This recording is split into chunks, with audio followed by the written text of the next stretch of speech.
Previously on the Red Wing. I want to first address the lethal cold front that gripped New York City this weekend. This weekend, we saw the winter's coldest and most dangerous temperatures thus far. It was colder in our city than in parts of Antarctica. Since Friday's press conference, one additional New Yorker lost their life on the streets of our city as a result of this cold snap. The total lives lost is now 18. Each life lost is a tragedy, and we will continue to hold their families in our thoughts. Example that it takes 252 days on average to fill an affordable housing unit. The issue of housing at the top of Mayor-elect Zohran Mamdani's platform website. I just left a meeting with business leaders in real estate who are investing in and building projects across the 5 boroughs. And on Tuesday, the city's next leader discussing steps to see a plan through. I spoke not only about my continued commitment to freeze the rent for more than 2 million rent-stabilized tenants, but also my commitment to asking and understanding the roadblocks that they have faced in building more housing across this city. 3 weeks later.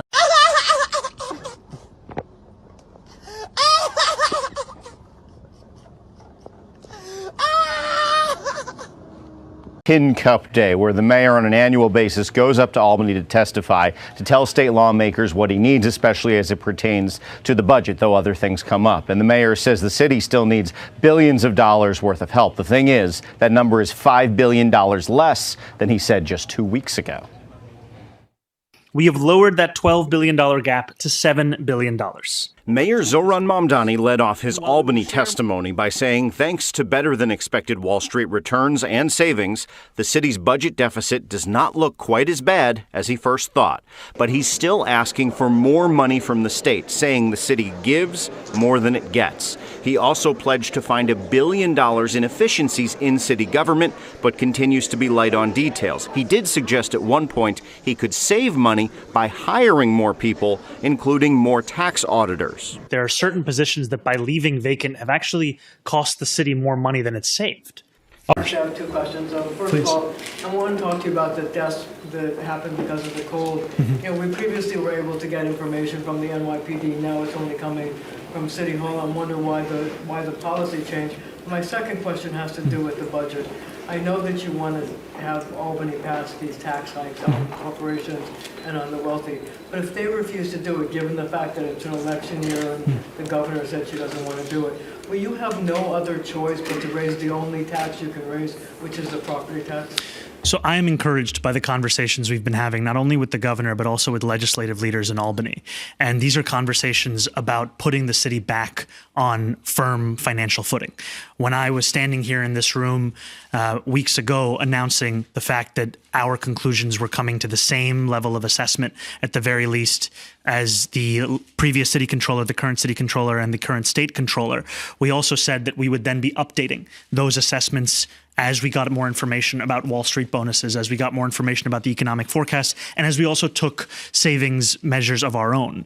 And so in that time since, as I shared yesterday in Albany, that $12 billion deficit is now one that we have been able to bring down to $7 billion.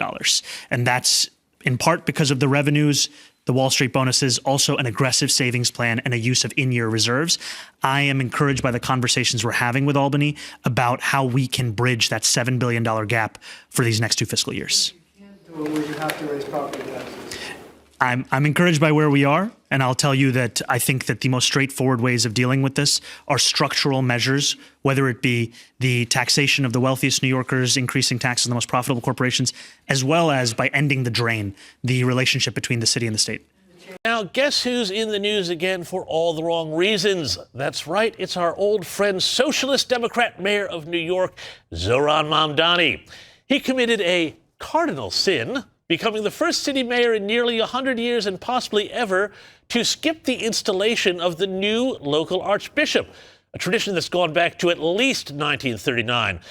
But Mamdani decided he had better things to do than help honor the new leader of one of the largest groups of Catholics in the country. Updates this morning after a man is shot to death at a subway station yesterday in the middle of the afternoon.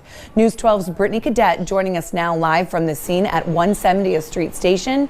Brittany, good morning. Tell us what you're learning out there. Hey, Marcy, good morning. We're learning that the man who was shot to death here at the 170th Street station is 41-year-old Adrian Dawodu. Again, he was shot multiple times yesterday afternoon. We're also learning this morning that this shooting is the first homicide aboard transit for the year. Now, all of those moments were captured on video. Take a look at this video that was taken from a passenger as those shots were fired inside on the platform.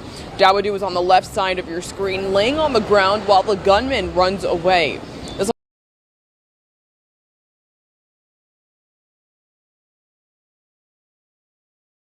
Baba, no! Hey, put the knife down! Put the knife down! Put the knife down! Put the knife down! Put the knife, move! Put the knife down! Put the knife down! Put the knife down! The Queens District Attorney is expected to bring charges against Javed Chakrabarti later today. I'm just wondering if you talked to the Queen District Attorney about that, if you talked to the family. I'm curious what you would say about it. So I think I caught the bulk of your question. I have not directly spoken with the district attorney. I will say, however, that no family should have to endure this kind of pain. What they need right now is care, dignity, and support. Javed should not be prosecuted by the Queens District Attorney. His handcuffs should be removed. The Queens District Attorney is expected